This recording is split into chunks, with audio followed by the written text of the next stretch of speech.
I still remember the exact moment everything fell apart. Not when she walked into our home at 3 a.m. with her lipstick smudged. Not when I found those text messages that made my stomach twist. Not even when she started working late every Tuesday and Thursday like clockwork. No, it was when I saw the look on her face as her boss's wife stormed into the office, screaming her name. That's when I knew. That split-second flash of panic that crossed her face told me everything 6 years of marriage couldn't. But I'm getting ahead of myself. You probably want to know how someone gets to that point. Watching their wife's carefully constructed life implode while feeling nothing but a strange sense of clarity. Like watching a movie you've seen before, knowing exactly how it ends, but still being forced to sit through every excruciating minute. I met her at work 7 years ago. I was handling IT for a mid-sized marketing firm, and she was brought in as a new account manager. From day one, there was something magnetic about her. The way she commanded attention in meetings, how she'd laugh at jokes a beat longer than necessary while maintaining eye contact. I wasn't the only one who noticed, but somehow, I was the one she chose. Our courtship was a whirlwind. 3 months of dating, 6 months engaged, and we were married before our 1-year anniversary. I'd never been so sure of anything in my life. She was confident, ambitious, beautiful, everything I thought I wanted. And for a while, everything was good. Great, even. The first sign something was off came about 2 years into our marriage. Small things. Her getting defensive when I'd ask about her day, texts at odd hours she'd quickly dismiss, a growing password collection on her phone. Classic stuff you'd see in any cheesy drama, but when you're living it, you explain it away. She's stressed about work. She values her privacy. I'm being paranoid. You need to trust me more, she'd say, turning it around so smoothly I'd end up apologizing for asking basic questions about her whereabouts. Do you really think I'd do something like that? The way she'd ask made me feel stupid for even considering it. Then came the promotion. She'd been gunning for a senior position, working closely with the VP of Client Relations, a guy in his early 40s with that carefully curated executive look. Silver temples, expensive watch, the works. I'll call him Rick. He was married too, with pictures of his wife and kids prominently displayed in his office. The perfect family man. When she got the promotion, she was ecstatic. I was happy for her too, until the late nights started. The work dinners. The weekend. Emergency meetings. All with Rick, of course. It's how business gets done, she'd explain, annoyed when I'd question it. Why are you trying to hold me back? You should be supporting my career. That's one of those phrases that short-circuits a man's brain, especially one who prides himself on being supportive. So I backed off. Started making dinner that would sit cold on the table while I texted that I'd keep a plate warm for her. Started sleeping alone more nights than not. One night, I was about to head to bed when her laptop chimed with a message. She was in the shower. I hadn't meant to look, at least that's what I told myself, but the preview notification was right there. Looking forward to tomorrow. Wear that blue dress again. It was hard to focus in our meeting today. The sender was Rick. When she came out of the shower, I asked her about it point blank. The way she handled it was masterful, really. Oh my God, are you seriously checking my messages? Her voice dripped with betrayal, eyes widening in disbelief. Rick is my boss. Sometimes he compliments my outfit. It's called being professional. She was already reaching for her laptop, snapping it shut. The fact that you turn that into something inappropriate says more about you than me. And just like that, I was the one apologizing. Again. But the seed was planted. I started paying more attention. The way she'd smile at her phone. How she'd mention Rick's name in conversation, then catch herself and pivot to my boss instead. The new lingerie I never saw her wear. You're being insecure, she'd say, when I gently probe. It's just flirting. It doesn't mean anything. Everyone does it, it's how you get ahead. Do you want me to fail just so you can feel better about yourself? There it was again, the implication that my concerns were actually thinly veiled attempts to control her. That I was the problem. I decided to trust her.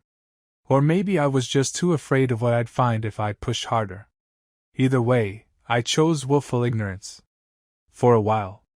Until the company holiday party. I almost didn't go, had a nasty flu that week, but she insisted. Said it would look bad if her husband wasn't there to support her.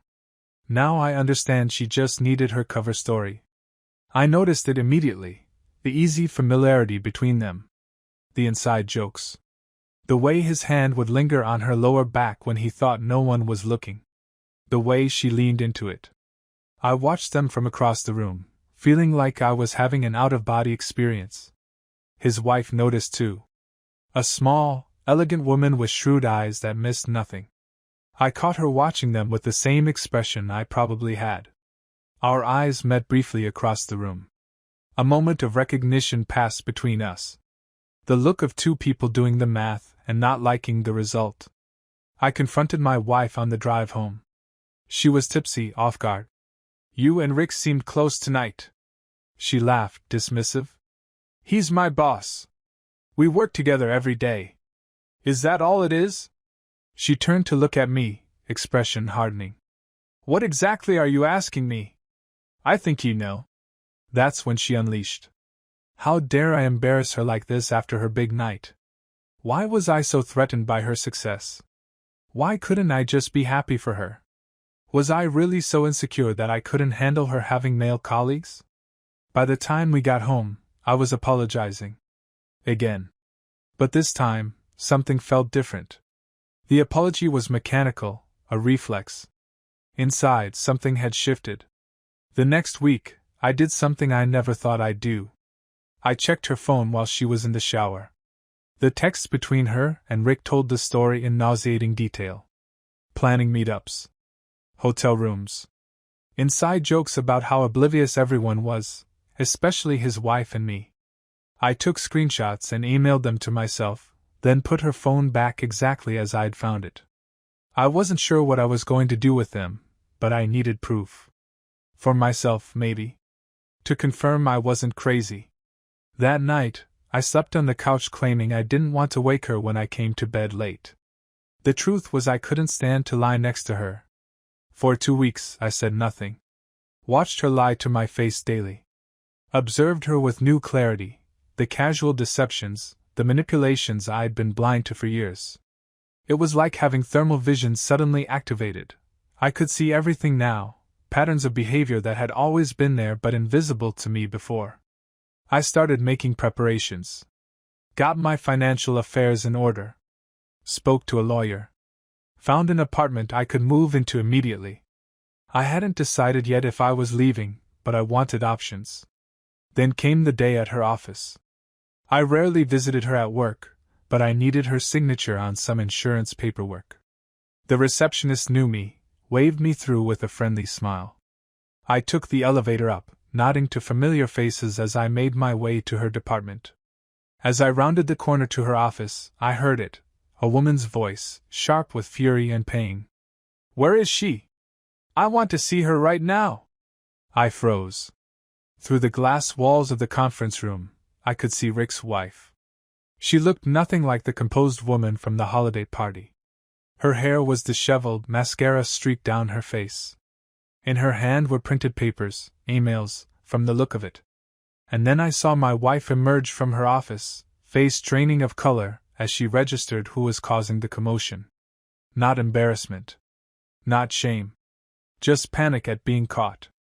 Rick's wife spotted her immediately. You think you're so clever, don't you? Did you think I wouldn't find out? The entire office went silent. Everyone was watching, including me, still frozen in place. Melissa, please, this isn't the place. Rick appeared, trying to usher his wife into a private room. She shook him off violently. Don't you dare touch me! 3 years, Rick? 3 years with her! She thrust the papers toward my wife. Did you really think these wouldn't get backed up to our shared cloud?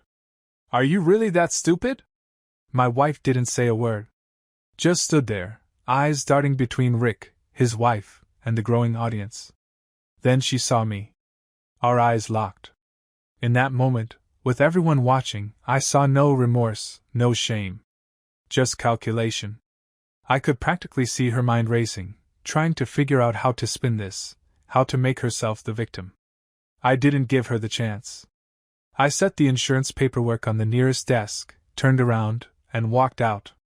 I could hear her calling my name as the elevator doors closed, but I didn't look back.